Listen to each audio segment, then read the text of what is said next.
Blaf, bonjour, Africains, Africaines, Afrodescendants, Afrodescendantes, je vous salue. Les élites africaines, alors j'en ai parlé, alors quand je dis africaine, c'est au sens large du terme, vraiment large du terme, hein. C'est au sein du monde noir, certes, mais aussi dans les pays d'Occident, etc., etc. On les voit en cravate, on les voit parler avec des grands gestes éloquents, mais en fait, la réalité, elle est aussi satanique, mes amis. Elle est aussi satanique et pédophile.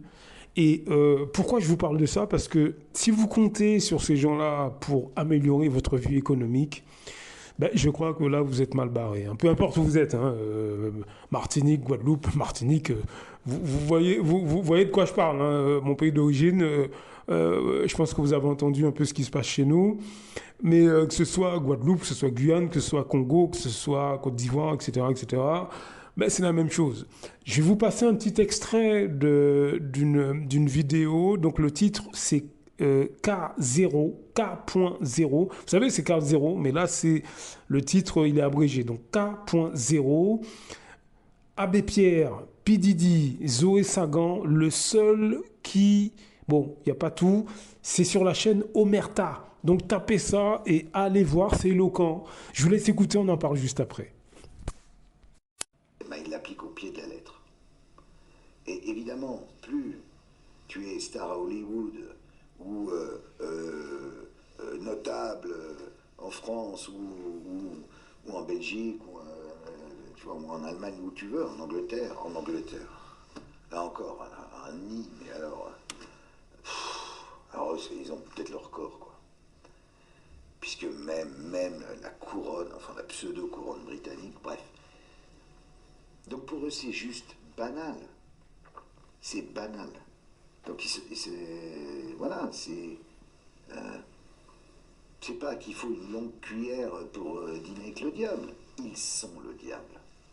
Et il y a toujours deux étages dans les affaires que tu traites. On voit bien qu'il y a un peu des problèmes de pédophilie ou de pédocriminalité pour, je dirais, pour les gens normaux, entre guillemets, je dirais les gens qu'on croise dans la rue, etc. Mais il y a aussi l'étage de ces élites dont on parlait il y a un instant. Et quand on pense à elles, on tombe souvent, là on parle on vient de parler de la cocaïne, de la prise de cocaïne ou de drogue, d'autres drogues pour un député.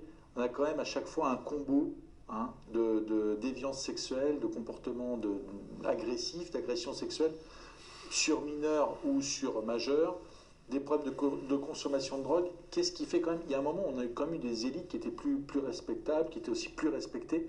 Qu'est-ce qui fait quand même que chez beaucoup de ces élites, il y a la multiplication de comportements quand même déviants, criminels? Comment on a dégringolé en fait? Écoute, si tu veux, prends 2017, il n'y avait pas de... Il y avait Macron, il était tout seul, il n'y avait pas de parti. Donc après, il y a des législatives, il faut bien trouver des députés. Donc on prend qui? N'importe qui. Mais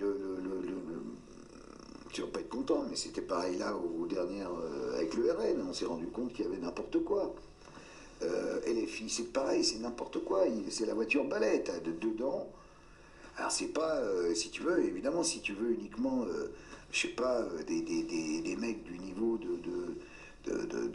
à l'ancienne, même ceux que j'ai connus quand c'était moi l'intervieweur politique du vrai journal.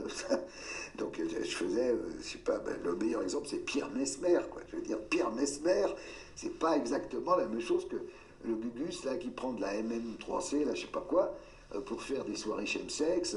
Bon, c'est vrai que le niveau a baissé, mais le niveau global a baissé. Donc la représentation nationale a baissé aussi, avec le niveau, je veux dire, des Français. Le niveau baisse, la représentation baisse. Normal. Il y a plus de déviants, ou plus de drogués, ou plus éventuellement de pédos dans ces élites, parce qu'il y en a plus dans la société, simplement. Donc c'est pas les élites elles-mêmes, c'est le niveau général qui sombre, mais à un moment, pouf, il va remonter, parce qu'il va y avoir le... J'ai appelé un coup de pied au cul tout à l'heure, il va y avoir un coup de pied au cul à un moment. Il arrive. Il arrive. En tout cas, moi je prêche pour ma chapelle. Hein. défense des enfants, la lutte contre la pédocriminalité. Le coup de pied arrive, le coup de pied au cul, il arrive. Et ce que je veux dire, c'est que tu parlais tout à l'heure de Weinstein, on peut parler de Epstein, on peut parler de Puff Daddy, il y a beaucoup d'affaires aussi en France. Même qu'est-ce qui fait qu'à un moment, ces élites qui ont quand même un QI certainement supérieur, qui sont cultivées, qui n'ont pas de problème, les problèmes économiques, les problèmes du quotidien, qu'est-ce qui fait qu'elles sombrent en fait dans des déviances gravissimes? Qu'est-ce qui leur manque en fait? Qu'est-ce qui leur convient pas? Alors ce qui leur manque, c'est des valeurs réelles. Ils prétendent avoir pour valeur les valeurs de la République. Voilà. Ils ont les valeurs de la République, ils te les sortent à chaque fois, auxquelles ils ne croient pas. Ils ne croient évidemment pas. Liberté laquelle, égalité, mon cul, fraternité, oublie. Donc ils ne croient pas à ces valeurs-là. Ils croient à leurs propres valeurs, qui sont moi, ma gueule et moi. Profiter, prendre du pognon et niquer tant que je peux. Et si je peux plus, du Viagra pour continuer. Si je veux m'éclater. Pour m'éclater, je prends des drogues. Parce que si je suis un petit peu gêné ou un peu mal à l'aise, je vais être tout d'un coup je vais me sentir vachement plus libéré et je vais oser faire des trucs que je n'oserais pas faire. Et en fait, c'est une espèce de concours de jouissance, et puis c'est un raffinement. La pédocriminalité est un raffinement. L'histoire du quartier latin, là, dans les années 70-80, avec les grands personnages qu'on décrivait tout à l'heure, c'est pour eux, ils font partie comme d'un cercle très raffiné, et ils rendent des hommages à des divinités gréco-latines, en disant, ce qui est sans doute vrai, qu'à l'époque, la société entière était pédophile, tout le monde enfilait des enfants, etc., que c'était merveilleux. Ils font référence à ça, puisque Inès Châtain le décrit. Ils font quand même des cérémonies en cape, avec des masques, des capes rouges sombres. Ils entonnent des chants, ils font des offrandes à des divinités gréco-latines.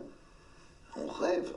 On est dans un truc, et pour eux c'est le nec plus ultra du raffinement. Donc à la fois ils s'éclatent et en même temps ils ont l'impression de toucher à quelque chose de grand, de beau et d'essentiel, qui est de la merde en barre. Voilà ce que je pense. Tu as dit tout à l'heure que tu croyais en Dieu. Bien sûr. Est-ce que tu crois au diable? Je vomis le diable. Le diable existe, bien entendu. Bien entendu, il est à l'œuvre tout le temps et partout. Tu mets dans les comportements que tu viens de décrire, les anecdotes que tu viens de nous livrer, est-ce que tu y vois aussi une dimension spirituelle tu disais tout à l'heure c'est diabolique. Elle est éminemment luciférienne, évidemment satanique, évidemment imprégnée par le diable. Certains d'ailleurs le disent clairement.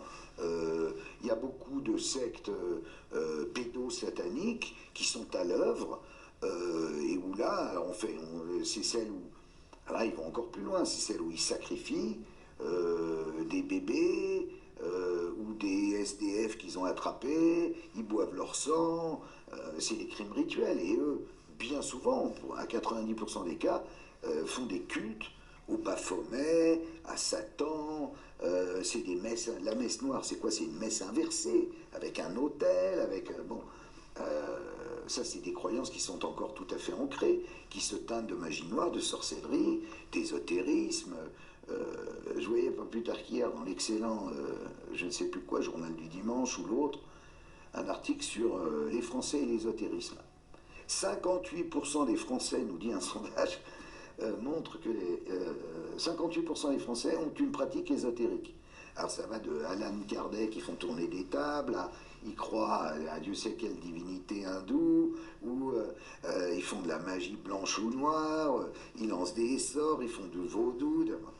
58% c'est beaucoup. Ils touchent quand même à quelque chose qui ne domine pas. Et qui, à terme, forcément, va leur jouer des tours. Ils manipulent quelque chose dont ils ne mesurent pas.